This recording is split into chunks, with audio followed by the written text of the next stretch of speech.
Start.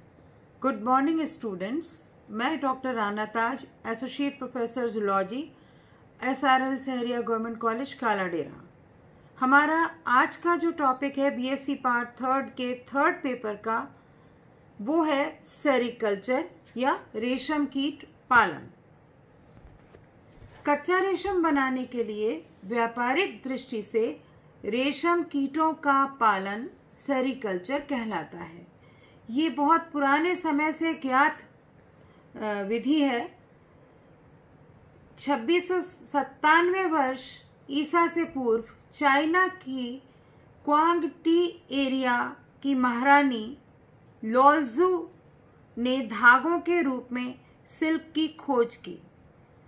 255 AD में दो पादरियों ने सिल्क कपड़ा बनाने की तकनीक की चीन में जासूसी करी और इसे यूरोप में पहुंचाया, जहां से ये धीरे धीरे पूरे विश्व में ये तकनीक फैलती गई। रेशम कीट या सिल्क वर्म या सिल्क मॉथ का वैज्ञानिक नाम बॉम्बिक्स मुराई है। ये पालतू बनाई जा सकने वाली प्रजाति है जिसका इस्तेमाल व्यापारिक दृष्टि से रेशम के उत्पादन हेतु किया जाता है। अब हम देखते हैं रेशम कीट का वर्गीकरण या क्लासिफिकेशन। तो ये फाइलम आर्थ्रोपोडा का सदस्य है, class insecta, order lepidoptera, family bombycidae, genus bombyx और स्पीशीज इसका मुराई है। यहाँ आप देख रहे हैं चित्रों के माध्यम से हमने इसके जीवन चक्र को प्रदर्शित करने की कोशिश की है। सर्वप्रथम एडल्ट मेल और फीमेल बॉम्बिक्स मुराई मैलबरी या शहतूत के पत्ते पे फर्टिलाइजेशन के बाद जो फीमेल है वो एग्स देती है, जिनसे लार्वा निकलता है। लार्वा अपने चारों ओर कोकून बनाता है। कोकून से हमें क्राइसलिस अवस्था प्राप्त होती है इसके डेवलपमेंट की, और यहीं से हमें रेशम निकालते हैं। यदि रेशम नहीं निकालते हैं तो ये क्राइसलिस अगली अवस्था एडल्ट मेल या फीमेल में परावर्तित हो जाता है। इस सब का वर्णन हम आगे देखेंगे विधि के साथ। ये लाइन डायग्राम में भी मैंने इसको आपको दर्शाने की कोशिश की है कि इसका जीवन किस प्रकार का है। अब हम देखते हैं कि सेरिकल्चर इंडस्ट्री के लिए या सेरिकल्चर करने के लिए हमें किन किन चीज़ों की आवश्यकता होती है। सर्वप्रथम तो एक सूटेबल जगह, सूटेबल प्लेस। फिर हमें चाहिए होता है rearing trays, cocoon trays, feeding trays, racks, chopping knives, baskets, डेलाज, हाइगोमीटर, थर्मामीटर, ओवन और फ्रिज। अब आती है तकनीक जिससे हम सिल्क निकालें कोकून से। इसके दो चरण होते हैं, स्टिफलिंग और सेकेंड स्टेप है रीलिंग एंड स्पिनिंग। अब रेशम कीट में कुछ बीमारियां भी फैलती हैं जो मुख्य रूप से हैं, नंबर 1 मैगॉट डिजीज और दूसरी है पेबरीन। आगे हम अध्ययन करेंगे सिल्क और उसकी आर्थिक महत्व का।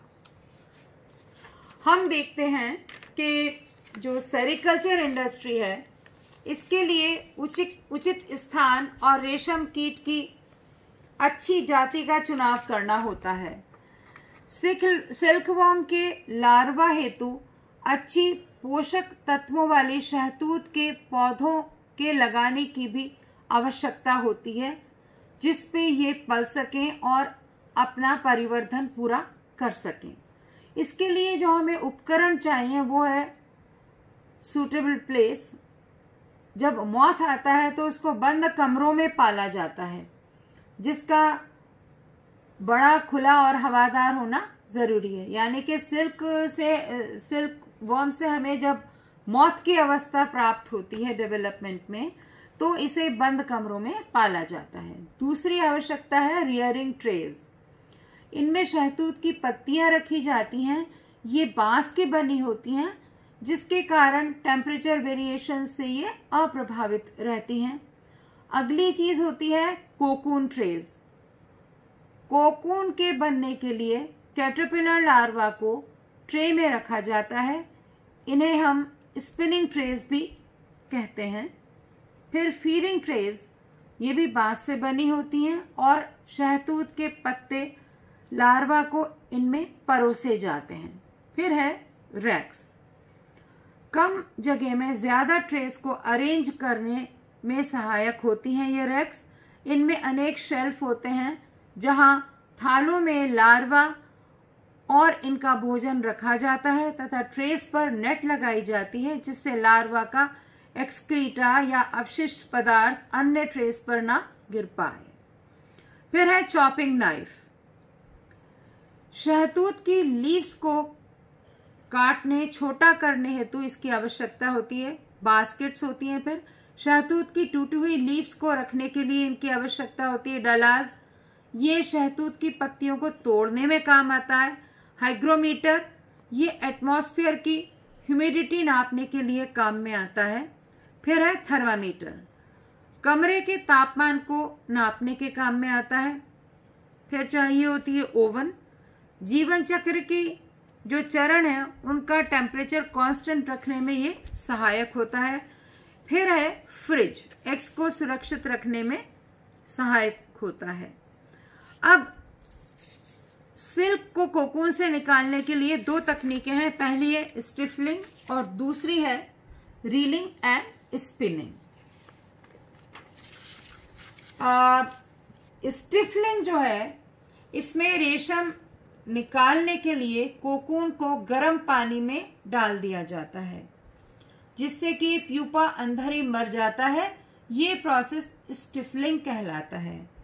स्टिफलिंग भाप द्वारा धूप में रखकर या फ्यूमिगेट करके भी की जाती है। यदि प्यूपा जिंदा रहता है तो कोकून को काट कर धागे निकाल लिए जाते हैं। दूसरी तकनीक रेशम प्राप्त करने की है रीलिंग और स्पिनिंग। जमा किए गए कोकून्स को पानी में उबाला जाता है जिससे धागों के बीच बॉन्ड कमजोर पड़ जाते हैं तथा धागा अलग कर लिया जाता है। कोकून से धागा खोलने को रीलिंग कहते हैं। यह धागा 1000 से 15,000 मीटर तक लंबा हो सकता है। अनुभवी कारीगर 4-5 कोकून से धागे पकड़कर अलग अलग करते हुए एक पोर आइलेट से निकालकर चक्री पर चढ़ाकर लपेटते हैं। 25,000 कोकून से लगभग 454 ग्राम रेशम निकलता है और इस रेशम को रॉ सिल्क कहते हैं। इसे ही रील्ड सिल्क भी कहते हैं। अब रॉ सिल्क को पानी में उबाला जाता है तथा एसिड से धोया जाता है, वॉश किया जाता है तथा अब यह फाइबर सिल्क कहलाता है। कटे पटे कोकून्स व धागों को स्पन सिल्क कहते हैं। अब सिल्क सिल्कवर्म के, रेशम कीट के सलाइवरी ग्लैंड्स से स्त्रावित किए जाने वाला पेस्ट के समान द्रव्य होता है जो वायु के संपर्क में आकर धागों के रूप में सूखकर प्राप्त होता है। यह प्रोटीन पदार्थ होता है। ये प्रोटीन दो प्रकार के हैं। एक जल में अधघुलनशील 75% भाग बनाता है और दूसरा जल में घुलनशील, यह इसका 25% भाग बनाता है। दोनों प्रोटीन सेरिसिन नामक चिपचिपे पदार्थ द्वारा चिपके रहते हैं। तो ये था हमारे सिल्क क्या है वास्तव में केमिकली। अब आता है सिल्कवर्म की बीमारियां। दो हैं मुख्य रूप से, मैगॉट डिजीज, कृमि रोग। ये एक मक्खी ट्राइकोहोलिगा सॉर्बिलेंस द्वारा होता है। ये मक्खी सिल्कवर्म के लार्वा पर अंडे देती है जिससे 30 से 40 घंटे बाद मैगॉट बन जाते हैं जो लार्वा की त्वचा से अंदर प्रवेश कर लार्वा के टिश्यूज का भक्षण शुरू कर देते हैं।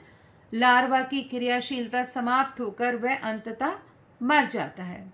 दूसरा जो रोग है वो पेबरिन।